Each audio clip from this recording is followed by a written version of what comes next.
नमस्कार दोस्तों, stock market studies में फिर से एक बार आपको बहुत-बहुत स्वागत है। तो आज यहाँ पे मैं डिस्कशन करने वाला हूँ एक ऐसे कंपनीज़ के बारे में जो हमेशा चर्चे में होते हैं, जो हमेशा ट्रेंडिंग में होते हैं। तो कंपनी एक फूड सर्विसेज़ कंपनी है, सॉरी एक फूड डिलीवरी कंपनी है, माफ़ी चाहता हूँ। फूड सर्विसेज़ कंपनी क्या होते हैं? जो खुद बना के दूसरों को सर्विस करते हैं, उसको फूड सर्विसेज़ कंपनी कहा जाता है। जैसे आप बोल सकते हैं कि जुबलियन फूड, वो एक फूड सर्विसेज़ कंपनी है। मगर आज जिसके बारे में बात करूँगा, वो एक फूड डिलीवरी कंपनी है, जिसका नाम आपने बहुत बार सुने होंगे, जिसका नाम है ज़ोमैटो। तो ज़ोमैटो के बारे में आज बात करूँगा, क्योंकि कंपनी ने बहुत दिनों के बाद निवेशकों के मन में थोड़ा-सा पॉजिटिव थिंकिंग क्रिएट किया, बहुत दिनों के बाद। क्योंकि पॉजिटिव थिंकिंग क्यों हुआ और किस तरीके से हुआ, वो पहले समझना पड़ेगा। और उसके हिसाब से क्या इस कंपनी के ऊपर निवेश करना चाहिए? बहुत सारे लोगों ने मुझे मुझे पिछले दिनों में कमेंट किया। मैं आज आपको दिखाऊँगा, एक बड़े एफआईएस ने, एक बड़े एफआईआईएस मतलब फॉरेन इंस्टीट्यूशन ने इस कंपनी के ऊपर एक बहुत बड़ा टारगेट रखा है। देखिए, ये मेरा टारगेट नहीं है। मैं आपको एक ऐसे इंस्टीट्यूशन के बारे में बताऊँगा, जो बहुत बड़ा है और जिसकी बात सुनकर बहुत सारे इन्वेस्टर इन्वेस्ट करते हैं।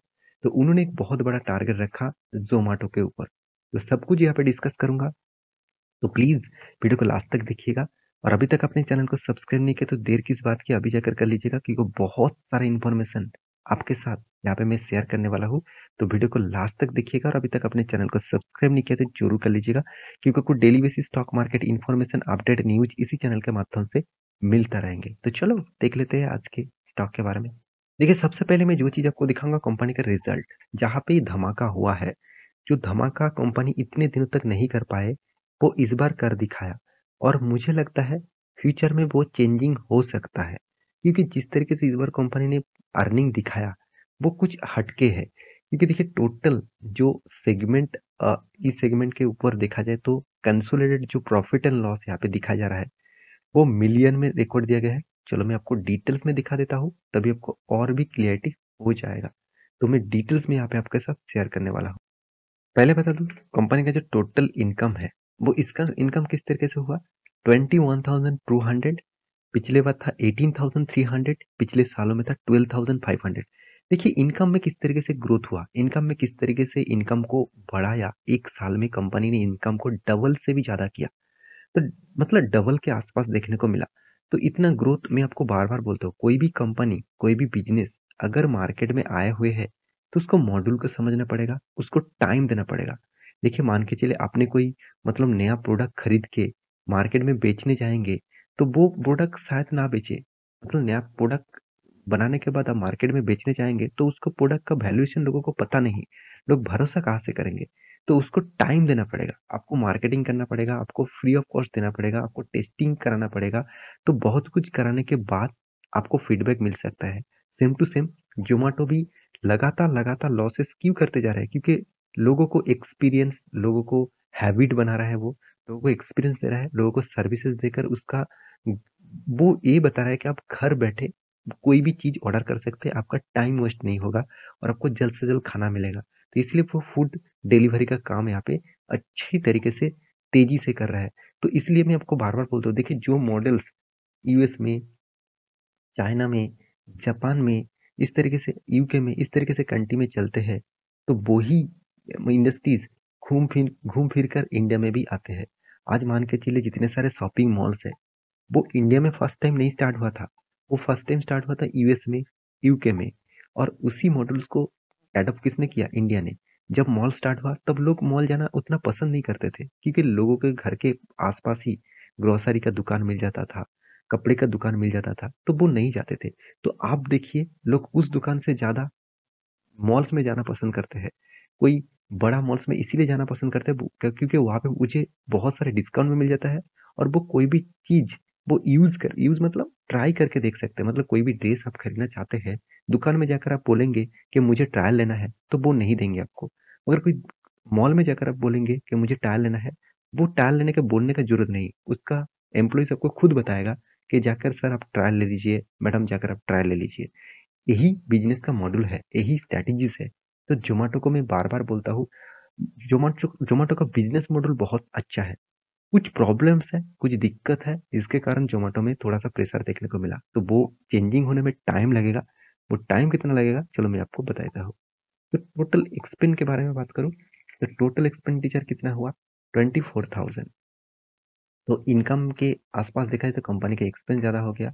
तो आप कहेंगे सर कंपनी का एक्सपेंस ज़्यादा हो गया, तो कंपनी का तो मतलब हालत ही खराब हो गया। तो कंपनी किस तरीके से सस्टेन करेंगे? तो ओवरऑल बात करूँ, यहाँ पे देख सकते हैं कंपनी का टैक्सेस भी पे करना पड़ा। टैक्सेस पे करने के बाद कंपनी के हाथ में आया प्रॉफिट एंड लॉस। तो loss for the period company देखिए यहाँ पे लॉस कितना दिखा? करीबन 346 करोड़ के आसपास। तो चलो यहाँ पे मिलियन में है, करोड़ में है, क्या किसमें है? चलो मैं एक बार आपको देख लेता हूँ। हाँ, मिलियन में है। तो इसमें ओवरऑल बात करूँ कंपनी का जो प्रॉफिट एंड लॉस यहाँ पे दिखा रहा है, आप खुद जाकर यहाँ पे भी गूगल में सर्च करेंगे तो आपको दिखेगा 347 करोड़ का लॉस। तो लॉस विथ जो कंपनी ने बुक किया इस बार 300 करीबन अ, करीबन 45 से 47 करोड़ के आसपास लॉसेस है। तो यहाँ पे खासियत क्या हुआ? खासियत यही है कंपनी का जो सेल्स का ग्रोथ है वो 75% तेजी देखने को मिला। तो अभी भी कंपनी का जो मेन मेजर पॉइंट है वो है सेल्स।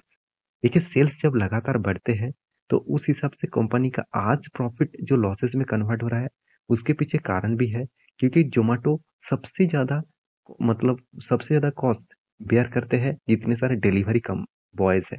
तो डिलीवरी जितने सारे बॉय हैं उसी के कारण जोमेटो में सबसे ज़्यादा लॉसेस होते हैं। क्योंकि आप ध्यान से एक चीज़ को देखना कंपनी के जो एक्सपेंस है उनमें आपको सबसे ज़्यादा एक्सपेंस कहाँ पे दिखा? यहाँ पे देखिए एम्प्लॉयी बेनिफिट एक्सपेंस। तो सबसे ज़्यादा एक्सपेंस एम्प्लॉयी के ऊपर जाते हैं। मतलब इसका एम्प्लॉयी कौन है? जितने सारे डिलीवरीज़ कम मतलब बॉयज़ है, जितने आप देखेंगे डिलीवरी रिलेटेड चार्जेस। तो इसके ऊपर भी कितना बड़ा एक्सपेंस कंपनी का हो रहा है। क्योंकि देखिए ऑफ़िशियली काज काम करने के लिए भी एक्सपेंस हो रहा है, जितने सारे एम्प्लॉइज़ हैं और उसके साथ डिलीवरी जितने बॉयज़ हैं, उसके ऊपर सबसे ज़्यादा एक्सपेंस हो रहा है।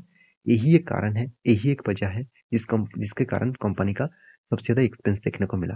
तो मेन मुद्दा क्या है मेरे कहने का कि कंपनी ने अच्छा खासा यहाँ पे सेल्स ग्रोथ को बढ़ा चुके हैं और यही कारण के वजह से बड़े एक इंस्टीट्यूशन ने द इकोनॉमिक टाइम्स के रिपोर्ट के हिसाब से बड़े इंस्टीट्यूशन ने कंपनी के ऊपर एक बहुत बड़ा टारगेट रखा। Zomato shares can rally up 24%। किसने कहा? मोतीलाल ओसवाल ने। तो एक बहुत बड़ा इंस्टीट्यूशन ने बहुत बड़ा अ, आप मतलब डीआईएस ने यहाँ पे बहुत बड़ा टारगेट रखा और बहुत बड़ा एफआईएस ने भी टारगेट रखा। तो वो मैं अलग वीडियो के बना के आपको दिखा दूँगा। तो यहाँ पे देखिए 24% का तेज़ी देखने को मिलेगा। इस तरीके से कुछ बातचीत चल रहा है। अब ज़ोमैटो का चार्ट पैटर्न देखेंगे तो 5 दिन का चार्ट पैटर्न देखेंगे तो 12% का ऑलमोस्ट तेज़ी हो चुके हैं। जहाँ पे बताया जा रहा है कि 24% मतलब जिस तरीके से ग्रोथ हो रहा है मेरे हिसाब से 24% भी ग्रोथ हो ही जाएगा क्योंकि बहुत दिनों के बाद कंपनी इस तरीके से न्यूज़ सामने लेकर आया। करीबन 70% इनकम में ग्रोथ देखने को मिला। तो मेरे कहने का मतलब सिर्फ इनकम में ग्रोथ होने से कुछ फ़ायदा नहीं होगा। कंपनी के प्रॉफ़िट रेशियोज़ में भी ग्रोथ होना चाहिए था क्योंकि कंपनी का नेट मार्जिन जो है वो अभी भी नेगेटिव में है। फिर भी जो मार्जिन है वो थोड़ा-सा पिछले सालों से पिछले क्वार्टर से पॉज़िटिव में आया। पॉज़िटिव मतलब ग्रोथ में पॉज़िटिव आया ईयर ऑफ ईयर में। तो रेवेन्यू बढ़ने से कुछ फ़ायदा नहीं होगा। कंपनी को रेवेन्यूज़ के साथ-साथ कंपनी का प्रॉफ़िट भी मार्जिन पॉज़िटिव में ले आना पड़ेगा। तो फिलहाल के लिए कंपनी इसके ऊपर क्या निवेश करना चाहिए? मैं यही बात कहूँगा, ज़ोमैटो में अभी भी निवेश करने के लिए कुछ पॉज़िटिव थिंकिंग मेरे हिसाब से ना ले आए तो अच्छा ही है, क्योंकि शायद आपको कंपनी सस्ते में देखने को मिले। फिर भी मेरे हिसाब से जो लेवल में खड़ा हुआ है, उस लेवल अभी भी गिरावट के माहौल है। अगर इस लेवल 46 का रेंज जो रेंज यहाँ पे बना के दिया हूँ, ये रेंज अगर ब्रेकआउट करे, तो और भी ज़्यादा गिरावट का माहौल आपको देखने को मिल सकता है। हाँ, आप ट्रेडर हैं, ट्रेड कर रहे हैं तो ठीक है। आप इन्वेस्टमेंट के लिए इतना जल्दबाज़ी मत करना। थोड़ा-सा टाइम दीजिए, कंपनी को प्रॉफ़िट कुछ क्वार्टर में दिखाने दीजिए। एट लीस्ट 2-3 क्वार्टर उसको प्रॉफ़िट दिखाने दीजिए। उसके बाद कुछ कुछ ना कुछ डिसीज़न यहाँ पे आप ले ही सकते हैं। तो मेरी इस वीडियो कैसा लगा ज़रूर कमेंट करना। इसी तरीके से कंटिन्यूअसली वीडियो पाने के लिए चैनल को सब्सक्राइब करना। ये वीडियो टोटली एजुकेशन पर्पज़ में था, कोई बाय एंड सेल का रिकमेंडेशन नहीं था। आप एक बार रिसर्च करना, उसके बाद निवेश करना। मिलते हैं नेक्स्ट वीडियो में, तब तक के लिए अच्छे से रहिए, अपने ख्याल रखिए, बाय बाय।